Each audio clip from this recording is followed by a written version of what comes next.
إن الحمد لله نحمده ونستعينه ونستغفره ونعوذ بالله من شرور أنفسنا ومن سيئات أعمالنا من يهده الله فلا مضل له ومن يضلله فلا هادي له أشهد أن لا إله إلا الله وحده لا شريك له وأشهد أن محمدا عبده ورسوله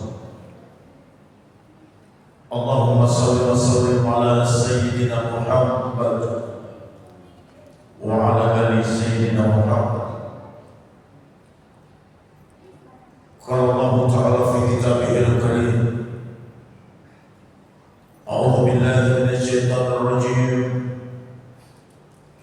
بسم الله الرحمن الرحيم يا أيها الذين آمنوا اتقوا الله حق تقاته ولا تموتن إلا وأنتم مسلمون يا أيها الناس اتقوا ربكم الذي خلقكم من نفس واحدة وخلق منها زوجها وبث منهما رجالا كثيرا ونساء واتقوا الله الذي تساءلون به والأرحام إن الله كان عليكم رقيبا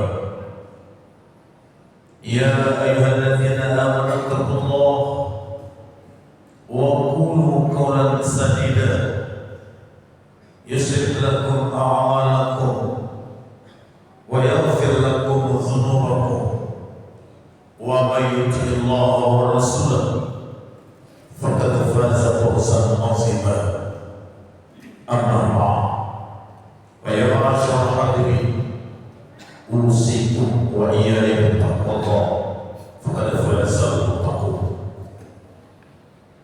Hadirin kaum muslimin sidang jamaah Jumat yang senantiasa dirahmati oleh Allah Subhanahu wa Ta'ala.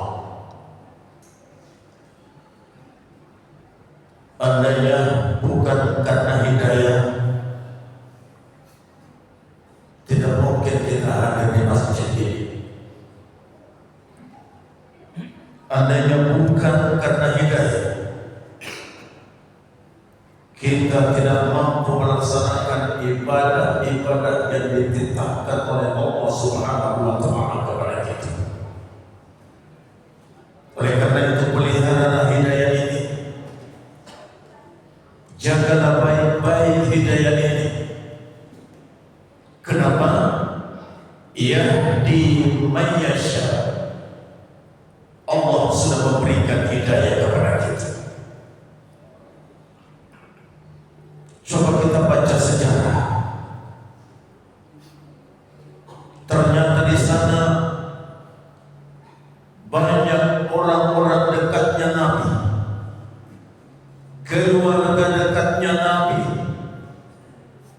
tidak mendapat hidayah, malah tidak terpanggil mengikuti kebenaran yang disampaikan oleh ayat, termasuk di dalamnya kata putra Nabi. Ada ayah Nabi bernama Azar, ayahnya Nabi Ibrahim. Bayangkan saja Nabi Ibrahim itu adalah penegak tauhid, pembawa risalah, penyampai kebenaran. Tapi ayahnya Nabi Ibrahim seorang kolektor berhala. Ada istri Nabi, istrinya Nabi Nuh, juga tidak mendapat hidayah. Maka beliau tidak terpanggil mengikuti kebenaran yang disampaikan oleh suaminya. Lalu Abu Jahal, Abu Lahab, Abu Thalib, pamannya Nabi Muhammad sendiri. Bayangkan saja Abu Lahab dan Abu Jahal menyaksikan mukjizat, mendengar wahyu, melihat tutur kata Nabi. Abu Thalib malah sempat memelihara Nabi. Tapi saya seribu saya, Abu Lahab, Abu Jahal, Abu Thalib tidak mendapat hidayah. Maka beliau ini tidak terpanggil mengikuti kebenaran yang disampaikan oleh kebenaran. Terus kita ini siapa? Bukan siapa-siapanya Nabi, bukan anak Nabi, ayah Nabi, kemanakan Nabi. Tapi hidayah terus menuntun langkah-langkah kita. Hidayah terus membimbing kita. Akhirnya kita mampu melaksanakan ibadah yang dititahkan oleh Allah Subhanahu wa taala semata-mata karena Allah Subhanahu wa taala. Hadirin kaum muslimin dan jamaah Jumat yang dimuliakan oleh Allah Subhanahu wa taala. Oleh karena itu anak Nabi Nuh namanya Kan'an tidak mendapat hidayah, padahal Nabi Nuh diberi umur oleh Allah selama 950 tahun. Bahkan Nabi Nuh berdakwah selama 800 tahun untuk menyampaikan kebenaran. Namun selama 800 tahun Nabi Nuh berdakwah menyampaikan kebenaran, hanya 80 orang yang ikut beriman kepada Nabi. Artinya 10 tahun hanya 1 orang. Oleh karena itu ketika dikaji di dalam Al-Quran, ternyata umat yang dihadapi oleh Nabi Nuh adalah umat paling keras kepala. Bayangkan saja kalau Nabi Nuh ceramah, Nabi berdakwah, Nabi menyampaikan kebenaran, umatnya itu menutup telinganya dengan tangannya, tidak mau mendengar. Oleh karena itu ketika Nabi Nuh berada di puncak kesabarannya, Nabi Nuh sendiri memohon kepada Allah, ya Rabb. Allah bertanya, bagaimana Nuh? Kata Nabi Nuh, siang malam saya berdakwah kepada umat ini, saya sampaikan risalahmu, saya canangkan seruanmu, saya kemukakan ajaranmu. Inni da'autu qaumi lailan wa nahara. Siang malam saya berdakwah kepada umat ini. Wa inni kullama da'autuhum ja'alu asabi'ahum fi adhanihim. Tapi kalau saya dakwah kepada mereka, ya Allah, kalau saya sampaikan kebenaran kepada mereka, ya Allah, mereka tutup telinganya dengan tangannya. Ya Rabb, saya tidak sanggup menghadapi umat seperti ini. Bayangkan saja Pak, seorang Nabi diberi umur 950 tahun, berdakwah 800 tahun, angkat tangan, menyerah, tidak mampu menghadapi umat. Sampai-sampai Allah waktu itu menegur Nuh, kalau kamu tidak sanggup menghadapi umatmu, jadi apa maumu? Nabi Nuh spontan menjawab, ya Rabb, kalau saya punya mau, ya Rabb, habisi saja semua, bikin mati dan semua, jangan ada yang tersisa orang kafir, ya Allah, habisi semua. Rabbi la tazar alal ardi minal kafirina dayyara. Habisi semua. Oh, itu mau kamu ya? Kalau itu mau kamu Nuh, kamu harus bikin kapal. Untuk apa itu kapal, ya Rabb? Aku akan datangkan banjir besar. Ya Rabb,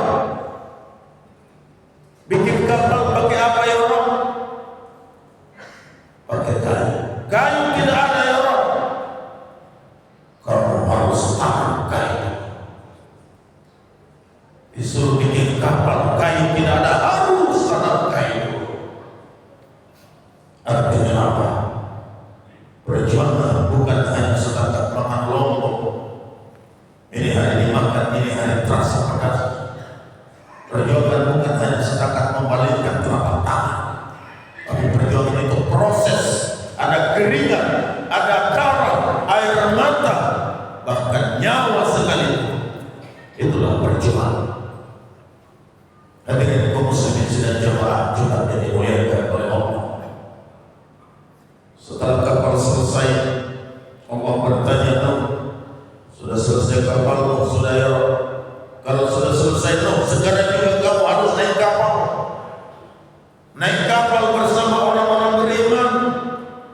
Naik kapal bersama binatang-binatang serba sepasang. Gerimis itu, guntur bergemuruh, halilintar menyambar, petir menggelegar, bumi terbelah, mengeluarkan air yang tidak bisa lagi dikendalikan. Nabi Nuh cemas, lompat masuk ke dalam kapal lalu bertanya, sudah naik? Sudah. Kalau anak saya kan, anak juga ikut naik kapal? Tidak ada yang jawab. Lari turun ke bawah bertanya, di mana anak saya? Tidak ada yang jawab. Kembali lari naik ke atas beritan kapal. Ternyata Pak, dari atas kapal Nabi Nuh melihat anaknya Kan'an tidak ikut naik kapal, lebih memilih kumpul dengan orang-orang kafir di daratan. Inilah potret kehidupan yang patut kita renungkan. Betapa banyak di antara anak-anak kita yang tidak mau ikut orang tuanya ke masjid sholat berjamaah, lebih memilih kumpul dengan orang-orang yang tidak benar di pinggir-pinggir jalan, di gang-gang sempit, sampai menghisap sabu-sabu dan lain sebagainya. Renungan buat kita semua. Oleh karena itu, ajak anak-anak kita, ajak sahabat, ajak istri, ajak tetangga, ayo sholat berjamaah. Kenapa? Kalau kita berhasil mengajak mereka, berarti kita sudah menyelamatkan mereka dari banjir-banjir yang melanda Indonesia, Sulawesi, Makassar. Bukan dilanda banjir air, banjir bandang, banjir kiriman, tapi banjir narkoba, banjir fitnah-memfitnah, banjir caci maki. Renungan buat kita semua. Mudah-mudahan kita semua senantiasa terpelihara dari hidayah yang telah diberikan oleh Allah Subhanahu wa taala. Barakallahu li wa lakum fil Qur'anil azim wa nafa'ani wa iyyakum bima fihi minal ayati wal hakim. Wa taqabbal minna wa minkum tilawatahu innahu huwal ghafurur rahim.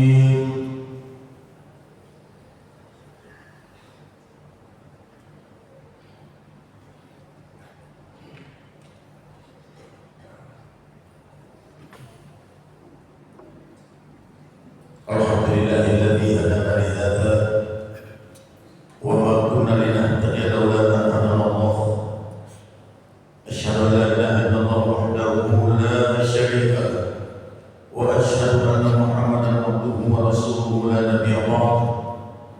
Qala Allah fi kitabihil karim, inna Allaha wa malaikatahu yusholluna 'alan nabi ya ayyuhalladzina amanu sallu alaihi wa sallimu taslima. Allahumma salli wa sallim wa barik ala sayyidina Muhammad wa ala ali sayyidina Muhammad kama sallaita wa sallamta wa barakta ala sayyidina Ibrahim wa ala ali sayyidina Ibrahim fil alamin innaka Hamidum Majid.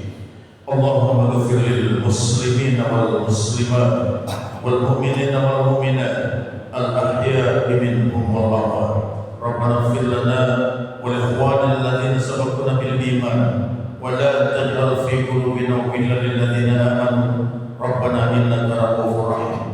Allahumma inna nas'aluka al-'afwa wal 'afiyah fi dinina wa dunyana wa ahlina wa malina innaka antas sami'ul 'alim. Rabbana atina fid dunya hasanah wa fil akhirati hasanah wa qina adzabannar. Ibadallah, inna Allah ya'muru bil 'adli wal ihsan wa ita'i dzil qurba wa yanha 'anil fahsya'i wal munkar